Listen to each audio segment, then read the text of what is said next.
अस्सलाम वालेकुम। जहाँ तक पहुँचे हमारा प्यार पहुँचे, पाकिस्तान से लेके पूरी दुनिया तक पहुँचे, तमाम इंसानियत तक पहुँचे और इसी दुआ के साथ अपने प्रोग्राम का स्टार्ट कर रहे हैं।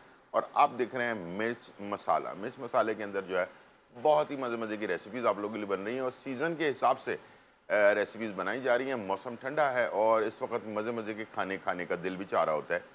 वो हैवी खाने हों या लाइट खाने हों लेकिन मज़ेदार हों। और आज भी मज़ेदार कश्मीरी एक रेसिपी बन रही है और वो है आब गोश्त। जैसे कि आपको मालूम है कि सर्दियों में हम मुख्तलिफ़ रेसिपीज़ इस्तेमाल करते हैं, तो आज की जो रेसिपी आब गोश्त है ये कश्मीर में बनाई जाती है और बहुत ही टेस्टी और इस मौसम के अंदर जो है ना, इसका फ्लेवर बहुत ही ज़बरदस्त जाता है। इसका बनाने का तरीका थोड़ा-सा दूसरे खानों से डिफरेंट है। तो चलें इसको स्टार्ट करते हैं और इसके साथ मौसम में अभी मटर आए हुए हैं, ठीक है? तो मटर भरे पराठे, ठीक है जी। मटर अ, आलू पराठे तो आपने बहुत सारे मैंने सिखाए हैं, लेकिन आज मैं आपको मटर से बनने वाला ज़बरदस्त स्टफ़ पराठा जो है वो तैयार करना सिखाऊँगा।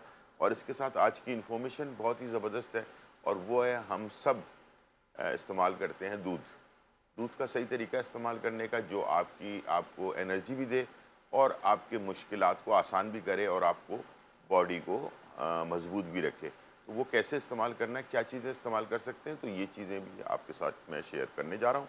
और बहुत अच्छी रेसिपी है, सिंपल है और रेसिपी भी अच्छी है और रेमेडी भी आज की जो है वो ज़बरदस्त है, ठीक है। तो सबसे पहले हमने स्टार्ट करना है घी के साथ। इसका टेस्ट बहुत ज़्यादा अच्छा जाता है। आप गोश्त का तो असली घी हो तो फिर तो क्या बात है, लेकिन ना हो तो फिर आप नॉर्मल जो घी है वो इस्तेमाल कर सकते हैं। तो यहाँ पर हमने तकरीबन 2 से 3 टेबल स्पून मैंने घी ले लिया, ठीक है। और इसके साथ 2 चीज़ें हम स्टार्ट में ऐड कर रहे हैं, ठीक है। एक है प्याज का पेस्ट, एक बड़ी प्याज हमने जो है चॉप कर ली है और पेस्ट बना लिया है और वो मैं ऐड कर दूंगा इसके अंदर, ठीक है। और इसके साथ मैंने एक जो हरी मिर्ची होती हैं उसका भी पेस्ट बना लिया, ठीक है जी। और ये है तकरीबन 10 हरी मिर्चों का पेस्ट, ठीक है। ये 2 चीज़ें हमने, प्याज का पेस्ट और हरी मिर्चों का पेस्ट पहले हमने डाल दिया। अच्छा, जब तक ये थोड़ा फ्राई हो रहा है मैं इसमें आपको 2-3 चीज़ें बता दूं। मैंने लिया है बकरे का गोश्त। ये बनता है बकरे के गोश्त में और भेड़ के गोश्त में बनता है, दुम्बे के गोश्त में भी बना सकते हैं इसे, ठीक है। ये 3 चीज़ें हैं जिनसे इसका जो है रेसिपी जो है मज़ेदार तैयार होती है। तो ये आपने इस चीज़ का ख़्याल रखना है और अगर तीनों चीज़ें ना मिल रही हों तो आखिर में आपके पास मजबूरन जो है बीफ है, तो बीफ के साथ भी इसको तैयार कर सकते हैं। अच्छा, थोड़ा-सा जैसे हमने हरी मिर्चों का पेस्ट और जो प्याज का पेस्ट है थोड़ा-सा फ्राई हो जाए, उसके बाद मैं इसमें डाल दूँगा 2 खाने की चम्मच अदरक और लहसुन का पेस्ट, ठीक है। सारी चीज़ें पेस्ट में डल रही और मसाले थोड़े से आम खानों से डिफरेंट है और इसमें जो है अगर चाहें तो लाल मिर्च का इस्तेमाल करें, वरना इसमें जो है हरी मिर्चों का बेसिक फ्लेवर होता है और इसके साथ सफ़ेद मिर्च और काली मिर्च, ये इसका जो है ख़ास इसके अंदर फ्लेवर ऐड किया जाता है जिससे इसका टेस्ट बनता है। थोड़ी देर इसको ढकना लगाकर बनाएंगे। अच्छा, मैंने क्या किया है कि टाइम को बचाने के लिए आप भी ये कर सकते हैं। बकरे के गोश्त को तकरीबन 1 किलो गोश्त है, उसको हमने अदरक और लहसुन कूट कर डाला इसमें और उसको बॉइल्ड कर लिया। बॉइल्ड करने के बाद गोश्त अलग कर लिया और अदरक लहसुन को ज़ाया कर दिया और इसके साथ इसकी जो यखनी बची है वो रख लिया। आप गोश्त आप दूध को कहते हैं और दूध जो है वो मेरे पास मौजूद है। तो ये जो खाना है जैसे दही में बनाते हैं, बहुत सारी मुख्तलिफ टमाटर बेस में बनाते हैं, तो ये जो है बेसिकली दूध में बनने वाली रेसिपी है। और जैसे कि मैंने आपको बताया आप गोश्त, और ये इस मौसम के अंदर भी खाई जा सकती है और हर मौसम के अंदर ये जो है ना इसका फ्लेवर बहुत ही ज़बरदस्त आता है, ठीक है। आप इंशाल्लाह इसको बनाएं, एंजॉय करें। मसाला इसका पहले बनेगा, बाद में इसमें हमने गोश्त शामिल करना है, ठीक है। अब मैं ले रहा हूँ ज़ीरा कुटा हुआ, ठीक है। याद रखिएगा ज़ीरा कुटा हुआ, पिसा हुआ नहीं है, ठीक है। और ये मैं डालूँगा तकरीबन 1.5 चाय का चम्मच। कुटी हुई काली मिर्च 1 चाय का चम्मच। सफ़ेद मिर्च 1.5 चाय का चम्मच। और गरम मसाला नॉर्मल जो होता है वो 1.5 चाय का चम्मच, ठीक है। और इसके साथ नमक हमने ऐड कर देना है, 1 से 1.5 चाय का चम्मच। नमक कम ज़्यादा आप कर सकते हैं अपने हिसाब से। अब इस मसाले को हमने पहले ये जो पेस्ट है इसके साथ भून लेना है, ठीक है, ताकि मसाले का कच्चापन भी दूर हो जाए और ये फ्लेवर भी इसका अच्छे से आ जाए, ठीक है। ये आप देख सकते हैं 1 आध मिनट तेज़ आंच पर इसको हमने भूनना है। उसके बाद हमने गोश्त शामिल कर देना है और गोश्त शामिल करके यखनी शामिल करना है, ठीक है। और फिर हमने आखिर में जब यखनी ख़त्म होने लग जाएगी तो फिर हमने दूध शामिल कर देना आधा किलो और इसको दूध में पकने के लिए छोड़ देना है, ठीक है। तो इस तरह से ये 3 हिस्सों के अंदर डिवाइड हो जाएगा। और इस तरह की जो डिशेज़ हैं, जैसे मैंने आपको गार्लिक चिकन वगैरह बनाना सिखाया है इस मौसम के अंदर, हल्दी का इस्तेमाल, हल्दी के साथ मिलाकर जो देसी सूप वगैरह यखनी बनती है उसका इस्तेमाल इस मौसम के अंदर लाजमी करना चाहिए। खुद भी करें, बच्चों को भी इस्तेमाल कराएं ताकि सेहत अच्छी रहे और जिस्म थोड़ा सा वार्म रहे, ठीक है। और इसलिए कि अगर वार्म नहीं रहेगा जिस्म तो बहुत सारी बीमारियां बच्चों को ख़ास तौर पर लग जाती हैं। शुरू से आदत डालें इस तरह की रेसिपीज़ की, ताकि बच्चे आजकल बकरे का गोश्त खाना पसंद भी नहीं करते, सिर्फ चिकन ही खा रहे होते हैं, तो ज़रा चेंज ज़रूरी है। तो मैंने अब इसमें बॉइल्ड जो बकरे का गोश्त है वो मैंने डाल दिया और इस मसाले के साथ थोड़ा सा भून लूँगा मैं, ठीक है, ताकि इसका फ्लेवर हमारा अच्छा। बकरे के गोश्त में मैंने इसमें जो लिया है वो थोड़ा रान का गोश्त आधा लिया है मैंने और सीने का गोश्त यानी कि चाँप जो है वो आधा लिया है। आपकी मर्ज़ी है, आप दोनों चीज़ें भी इस्तेमाल कर सकते हैं। मेरा अपना स्टाइल है इसलिए कि थोड़ा सा जो चाँप या सीने का गोश्त होता है तो उसमें थोड़ा फ़ैट होता है और रान का गोश्त बिल्कुल ड्राई होता है, तो दोनों का कॉम्बिनेशन अगर आप बनाते हैं तो बहुत अच्छा बनता है, ठीक है। तो थोड़ा सा फ़ैट होना ज़रूरी है खाने के अंदर ताकि टेस्ट बन सके इसका, ठीक है। चलें जी, यहाँ पर हमने इसको थोड़ा भूना, भूनने के बाद अब मैं यखनी डाल रहा हूँ, ठीक है। जो इसी की यखनी है जो जिसको हमने गोश्त को बॉईल किया था उसी की यखनी। अच्छा, कलर आप देख लें, ये बिल्कुल डिफरेंट टाइप के कलर में बनेगा, ये वो हमारा रेडिश टाइप का कलर नहीं होगा, ठीक है। और इसको हमने पकने के लिए ढकना लगाकर छोड़ देना है, ठीक है। और उसके बाद हमने इसमें जब ये थोड़ा पक जाए, यखनी थोड़ी सी ड्राई होना शुरू हो जाए, फिर हम डालेंगे इसमें। अच्छा, ये ग्रेवी वाला होता है, इसको बहुत सारे तरीक़ों से खाया जाता है। जैसे कि फ़र्ज़ करें नान है या रोटी है, इसको नान और रोटी को चूरी बना यानी कि छोटे छोटे टुकड़े बनाकर जो है ना वो एक थाल जैसी बर्तन के अंदर डाल दिया जाता है और ऊपर से इसकी यखनी डाल दी जाती है और बोटियाँ डाल दी जाती हैं, ठीक है। तो थोड़ी देर बाद वो जो रोटी होती है वो उस शोरबे के अंदर, इसलिए कि शोरबे वाला सालन होता है, उसके अंदर बड़ी अच्छी सी रच बस जाती है और उसका टेस्ट भी बहुत अच्छा आता है। दूध से अक्सर लोगों का दिमाग ये जाता है कि पता नहीं दूध से बनी हुई ये आप गोश्त जो है वो बेसिकली होगा कैसा। बहुत ही टेस्टी होता है, किसी को भी नहीं पता चलेगा कि आपने इसमें मिल्क का इस्तेमाल किया है। जैसे आप क्रीम इस्तेमाल करते हैं, जैसे कि आप दही इस्तेमाल करते हैं, उसका अपना एक टेस्ट होता है, इसी तरह से दूध का भी एक बेहतरीन टेस्ट होता है और खाने के फ्लेवर को ख़राब नहीं करता बल्कि थोड़ा सा माइल्ड रखता है।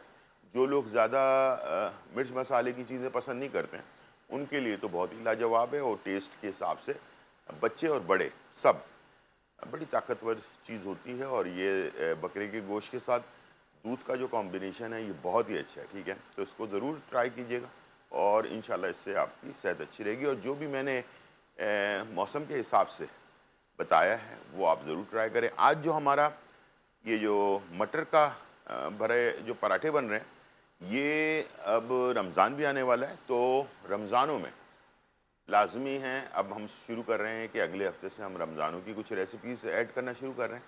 और जैसे कि ये मैंने बनाया है यखनी वाला कम मिर्चों वाला सालन, जिसमें हरी मिर्च, काली मिर्च और सफ़ेद मिर्च है, जो ज़्यादा तीखी नहीं होती है। तो ये आप सहरी के अंदर जो है ना, अगर आप जैसे रोटी के साथ बाज़ लोग सहरी कर रहे होते हैं तो उनके लिए तो लाजवाब चीज़ है। और कुछ लोग पराठे खा रहे होते हैं तो वो भी आप इसके साथ खा सकते हैं, तो बेहतरीन चीज़ है। शोरबे वाली चीज़ बहुत ज़्यादा ज़रूरी है। जिनका मैदा मजबूत नहीं रहता, मैदे में प्रॉब्लम्स रहती हैं, उनको चाहिए कि ड्राई चीज़ें जो है वो कम करें, यानी कि सूखी हुई जो सालन होते हैं जैसे कि कढ़ाई है, बाकी और बहुत सारी रेसिपीज़ हैं जो बहुत ज़्यादा ड्राई होती हैं, जिसमें ग्रेवी नहीं होती है। तो आपको चाहिए कि ग्रेवी वाला सालन भले कम खाएं, लेकिन ग्रेवी वाला सालन खाएं, जिससे कि बकरा थोड़ा एक्सपेंसिव होता है, बीफ थोड़ा सस्ता होता है। तो बीफ में बनाएं या बकरे में बनाएं या दुम्बे में बनाएं, एक दो बोटी खा लें। बाकी शोरबे के साथ ज़्यादा कोशिश करें कि रोटी या चावल को डुबो कर खाया करें। उससे जो है आपके मैदे पे ज़्यादा बोझ नहीं पड़ता है। कोशिश करें कि मैं अक्सर जब एहतियात बताता हूँ मैदे की प्रॉब्लम के लिए, इसलिए कि मैदे की प्रॉब्लम बहुत सारी प्रॉब्लम का जो है सबब बनती है। तो उसके लिए जब आप चबाने का काम जो है, जो हमने कोई भी बाइट लेते हैं तो क्या कहा जाता है कि 30 से 35 मिनट उसको चबाना चाहिए, इसलिए कि चबाने से क्या होता है, लुआब बनता है और खाना जो है अच्छी तरह से मेल्ट यानी कि मिक्स हो जाता है, पेस्ट बन जाता है। तो कहते हैं कि दांतों का काम इंसान मैदे से लेने की कोशिश करे तो मैदे पे पड़ता है बोझ, ठीक है। बहुत सारे लोग होते हैं, लुकमा डाला, 2 दफ़ा चबाया और उसको निकल लिया, ठीक है जी। ये बहुत ख़तरनाक चीज़ है। ये क्या होता है कि जो दांतों का काम है वो मैदा जब करने लग जाएगा तो मैदा थक जाता है, ठीक है, उसकी उसकी बर्दाश्त से बाहर हो जाता है। तो फिर ये बदहज़मी, तेज़ाबियत और मुख्तलिफ़ किस्म के बैक्टीरियाज जो हैं वो जन्म लेते हैं। तो इंशाल्लाह कोशिश करेंगे कि आपको इन चीज़ों से भी बचने के लिए कोई रेमेडी ज़रूर बताएं, ठीक है जी। जब तक ये तैयार हो रहा है वापस आते हैं, फिर हमने सिर्फ इसमें दूध ऐड कर देना है और बाकी जो है हरी मिर्चों से इसको फ्लेवर दे देना है, ऊपर से हरी मिर्चें डाल देंगे ताकि इसकी खुशबू सौंधी सी बन जाए। और वापस आने के बाद आपके लिए बनाएंगे मटर भरे पराठे। छोटा सा ब्रेक, फिर वापस आते हैं।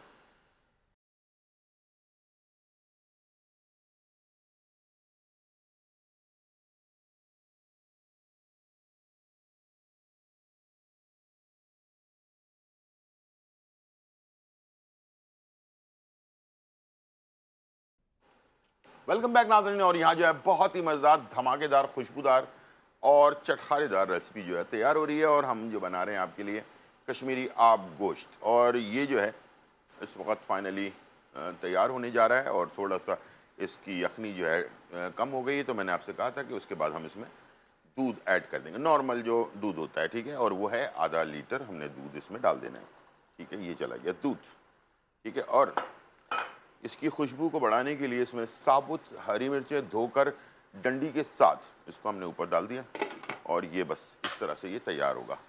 और इसकी ग्रेवी थोड़ी सी, मैंने जैसे कहा, शोरबे वाली ग्रेवी रहेगी, लेकिन थोड़ी गाढ़ी हो जाएगी क्योंकि इसमें प्याज का पेस्ट डला हुआ है। प्याज का पेस्ट जो है वो हमेशा ग्रेवी को गाढ़ा करता है। तो कभी भी आपको कोई ग्रेवी को गाढ़ा करना हो तो प्याज का पेस्ट बना के डाल सकते हैं। कोफ्ते में, मछली के सालन के अंदर और इस तरह की डिशेस के अंदर प्याज का पेस्ट डाला जाता है ताकि जो है रेसिपी थोड़ी सी गाढ़ी हो जाए, ग्रेवी पानी जैसी ना रहे। तो ये देखिएगा अभी थोड़ी देर में ये पकने के बाद ये गाढ़ी हो जाएगी आप गोश्त जो है। हम जा रहे हैं पराठे की तरफ, सीज़न की चीज़ों को इस्तेमाल करके। और सेहत का ख़जाना जो है पीच यानी कि जो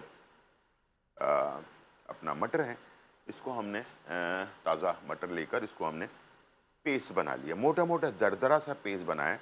कोई ख़ास यानी कि डिफरेंट टाइप की चीज़ नहीं की है जो समझ में ना आने वाली हो। इसको आपने डालना है चॉपर के अंदर, चॉपर में डाल के इसका मोटा मोटा पेस्ट बना लेना है। मसाले के साथ भी बना सकते हैं, लेकिन मैंने ज़ाहिर बात है मसाला आपके सामने डालना था ताकि अलग ही रखा है मैंने मसाला। ये मैंने लिया है तकरीबन, अगर मटर के दाने वज़न करें, छिलके के साथ नहीं बल्कि सिर्फ मटर के दाने वज़न करें तो आधा किलो होगा ये, ठीक है।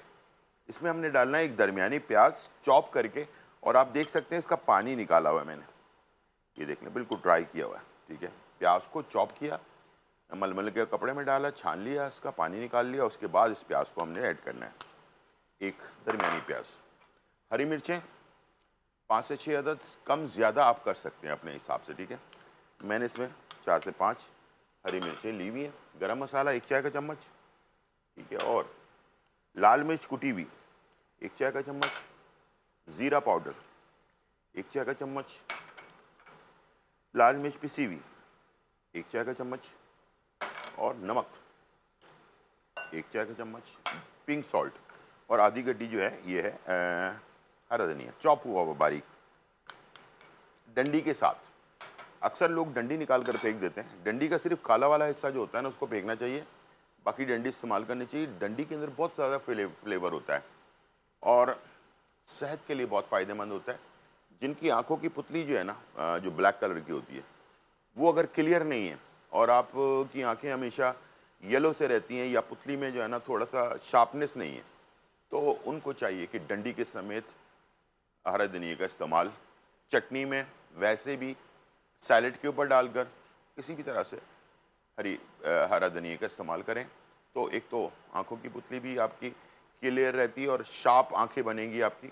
और इसके साथ साथ अगर किसी को मैदे की गर्मी है या मसाने की गर्मी है या जिगर की गर्मी है, उसको भी ख़त्म करने के लिए बेस्ट तरीका है। जिसको सर्दी में भी बहुत ज़्यादा गर्मी लगती है, ऐसे लोग भी पसीने आ रहे होते हैं, खाना खा रहे होते हैं, पसीने टपक रहे होते हैं, ऐसे लोगों के लिए धनिया का जूस बहुत ही फ़ायदेमंद। ठीक है जी, हमारे पास कॉलर है। अस्सलाम वालेकुम। वालेकुम सर, कैसे हैं आप? जी बिल्कुल ठीक ठाक अल्हम्दुलिल्लाह, आप सुनाएं कैसी हैं? मैं बिल्कुल ठीक, जी अल्लाह का शुक्र है। जी मुझे आपसे 2 रेसिपी और एक रेमेडी पूछनी है। जी। एक तो रेसिपी बता दो मुझे, कश्मीरी चाय कैसे बनती है एक वो, अच्छा, और दूसरा नान कैसे बनते हैं, नान इन कैसे? दोनों की बता दो। नान कौन से वाले? बनाना सिखा। नान कौन से वाले? सादे नान? जी जी, सादे नान। नान बिल्कुल बता देता हूँ। ठीक है, चलें आप टीवी की तरफ चलें। अच्छा, मैंने अभी एक तो कश्मीरी चाय की अगर मैं रेसिपी बता भी दूँ ना तो कोई फ़ायदा नहीं है, इसलिए कि वो समझाने वाली चीज़ नहीं, बनाकर दिखाने वाली चीज़ है। ठीक है। दूसरा, नान सिंपल है। आपने आधा किलो मैदा लेना है, आधा चम्मच उसमें नमक डालना है, 1 चाय का चम्मच चीनी डालना है, 1.5 चाय का चम्मच उसमें खमीरा डालना है, जो इंस्टेंट खमीरा होता है दानेदार, एक साशे खोलेंगे वो तकरीबन 1.5 खाने का चम्मच होता है।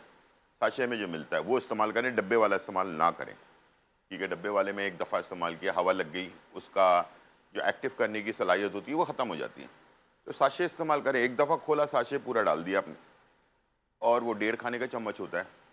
इसके अंदर आपने 2 चाय के चम्मच बेकिंग पाउडर जो है वो, या बेकिंग सोडा, वो ऐड कर दें। सारी चीज़ों को मिक्स किया आपने और नीम गर्म पानी से गूंद लिया, गूंद कर उसको रेस्ट दे दिया, जैसे कि हम पिज़्ज़े के लिए बनाते हैं, बिल्कुल नान भी उसी तरह से बनता है, कोई डिफरेंस नहीं है। उसको आपने जब रेस्ट दिया तो जितनी बड़ी डो होगी वो डबल हो जाएगी। ठीक है, इसका मतलब ये कि आपका जो आटा है वो तैयार है। अब आप नान बनाकर हल्की आंच पर, फ्राई पैन पे भी बना सकते हैं, तवे पे बना सकते हैं, और इसके अलावा ओवन में बना सकते हैं, और तंदूर अगर है तो फिर तो बाकी कुछ ही नहीं है। जितना गीला आप गूंदेंगे डो को, जितना नरम गूंदेंगे आप, उतने अच्छे नान आपके तैयार होंगे। बस इस बात का आपने ख्याल रखना है, डो को कभी भी ओवर सख्त नहीं रखना। ये डर के मारे लोग सख्त रखते हैं कि बाद में ये फूलेगा तो ये नरम पड़ जाएगा, ऐसा नहीं है। शुरू में ही नरम होना चाहिए, फूलने के बाद तो होगा ही। जितना नरम गूंदेंगे आप, उतना ही बेहतरीन आपके नान या पिज़्ज़ा हल्का फुल्का तैयार होगा। ठीक है, चलते हैं अब पराठे के। पराठा हो, रोटी हो, चपाती हो, कुछ भी बना रहे हैं, आपने कम से कम गूंदने के बाद, ये देखिए प्लास्टिक फिल्म मैंने लगा दी है, किलिंग फिल्म, और हल्का सा ऑयल लगाकर इसको 1 घंटे पहले कम से कम गूंद के रखना है। इसको डो को रेस्ट चाहिए होता है। ठीक है, कभी भी ये ना करें कि गूंद कर फ़ौरन रोटी डालना है या पराठा डालना है या चपाती डालनी है, उससे कभी भी आपका खाना टेस्टी नहीं बनेगा। और दूसरा, एक काम कर लें तो और अच्छी बनेगी रोटी, फूली फूली जो होती है। थोड़ा नीम गर्म पानी से अगर गूंद लें, नॉर्मल आटा, उसको तो आपने जो अपना नान के लिए है उसको तो गूंदना ही नीम गर्म पानी से है, लेकिन अगर नॉर्मल आटे को भी आप नीम गर्म पानी से गूंदेंगे तो बहुत ही खस्ता फूली हुई रोटी और लाइट रोटी जो है वो तैयार होती है। चलते हैं, स्टार्ट करते हैं।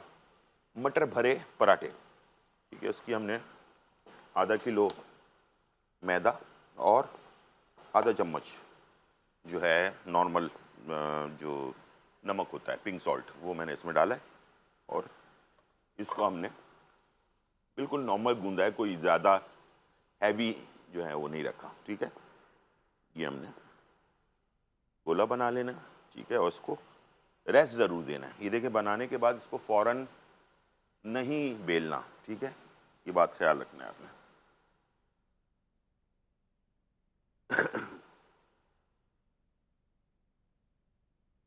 किस तरह से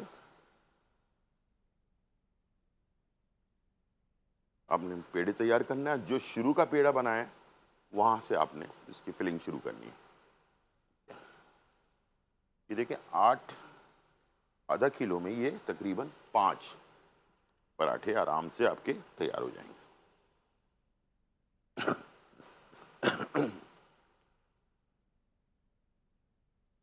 ठीक है जी, ये हो गया। अब जो मैंने स्टार्ट में पेड़ा बेल बनाया था उससे शुरू करेंगे। ठीक है, जो आपने लिया इसको आपने हाथ से नॉर्मली जैसे हम फैलाते हैं इस तरह से आपने इसको फैला लेना। बेलन से भी कर सकते हैं। थोड़ा सा आपने फैलाया, ये मटर का एक आपने इस तरह से गोला बना लिया। ठीक है, इसको बीच में रख दिया इस तरह से।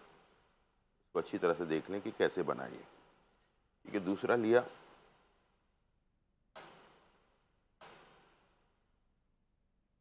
ठीक है, और इसी तरह से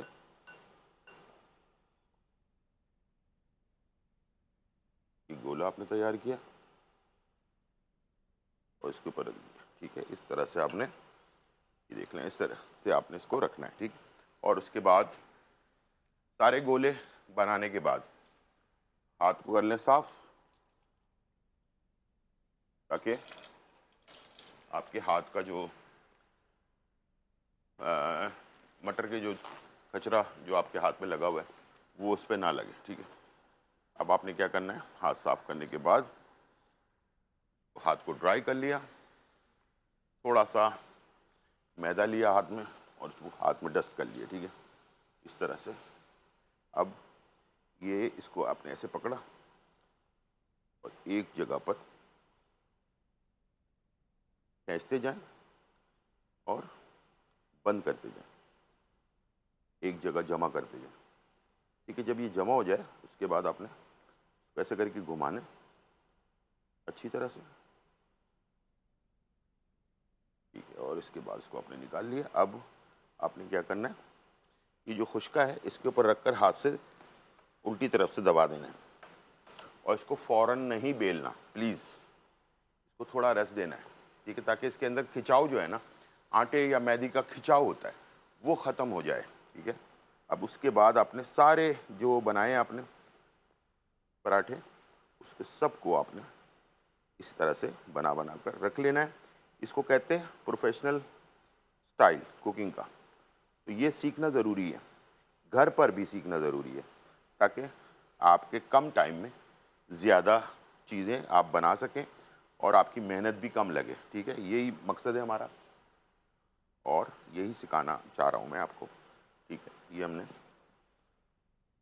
इस तरह से बेल लिया। ठीक है, अब ये इस तरह हम जगह को साफ़ कर लेते हैं और इसके बाद जो पहले बेली हुई रोटी है उससे हम शुरू करते हैं। ठीक है, और हल्के हाथ से शुरू में, हल्के हाथ से। ठीक है, ज़ोर नहीं लगाना बिल्कुल।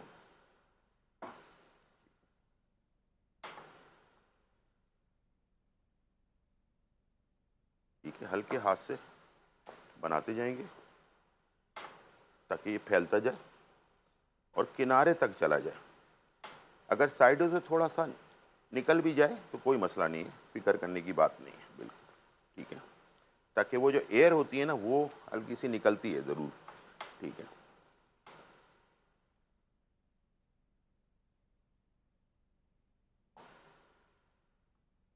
चले जी, ये हो गया तैयार।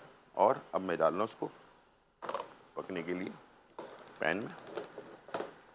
ठीक है जी, जब तक ये पराठे हमारे तैयार हो रहे हैं, छोटा सा ब्रेक और फिर वापस आते हैं।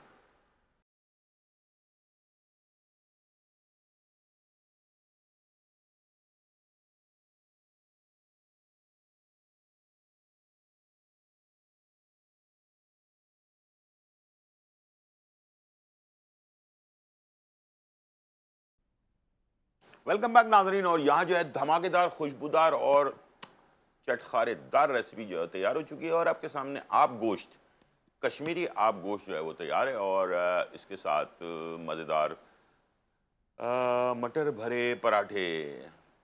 तो मज़ेदार, ये देख लें आप, गोश्त का कलर देख लें, इसका जो ग्रेवी है उसका कलर देख लें। इसको हम लाइट ग्रीन भी कह सकते हैं। जब ये दूध डलता है तो इसके अंदर बहुत ही अच्छा फ्लेवर इसका बनता है और ज़बरदस्त टेस्ट होता है। ना मीठा ना खट्टा ना नमकीन, हल्का सा जो है ना वो, और तीखा भी नहीं है इसलिए कि हरी मिर्चों का बेस है, थोड़ा सा हल्का सा तीखा समझ लें, जो आपको तंग नहीं करे। और मौसम के हिसाब से इसकी ग्रेवी जो मैंने आपको बताई, इसमें आप जितनी रोटी या नान डुबो कर खाएंगे तो बड़ा ही मज़ा आएगा, ठीक है। और जिस्म को भी वार्म रखता है आप गोश्त, ठीक है जी। और इसके साथ मटर भरे पराठे, बहुत ही आला, ज़बरदस्त। ये देखें मटर भी नज़र आ रहा होगा आपको, हरा हरा अंदर से, ठीक है ना। उसकी ज़बरदस्त टेस्ट होता है। ये खाली भी खाया जा सकता है, चटनी के साथ भी खाया जा सकता है, ज़बरदस्त है। चलते हैं अपनी इंफॉर्मेशन की तरफ। और दादी नानियों के ज़माने से कहा जाता है कि हल्दी और दूध इस्तेमाल किया जाए तो हमारी सेहत के लिए बहुत ज़रूरी है। जब भी पुराने ज़माने में लोगों को चोट लगती थी, दवाई के बजाय उस पर कोई मरहम लगा दिया जाता, तुलसी के पत्तों को कूट कर वो लगा दिया जाता था और उसके साथ दूध, हल्दी दूध जो है ना वो 2-3 दिन पिलाया जाता था, लोग सही हो जाते थे, ठीक है। आज के जो दौर में रिसर्च हुई उसके बाद जिस चीज़ का पता चला वो ये कि दूध कई किस्म के होते हैं। फ़ायदेमंद दूध कौन सा है इंसान का लाजमी जिसको इस्तेमाल करना चाहिए, ख़वातीन को तो ख़ास तौर पर। मर्द हज़रात से मैं रिक्वेस्ट करूँगा कि ख़वातीन ना भी पिएँ, ज़बरदस्ती पिलाएँ उनको। एक गिलास दूध रात को सोते वक्त नीम गर्म, मर्दों को भी पीना चाहिए।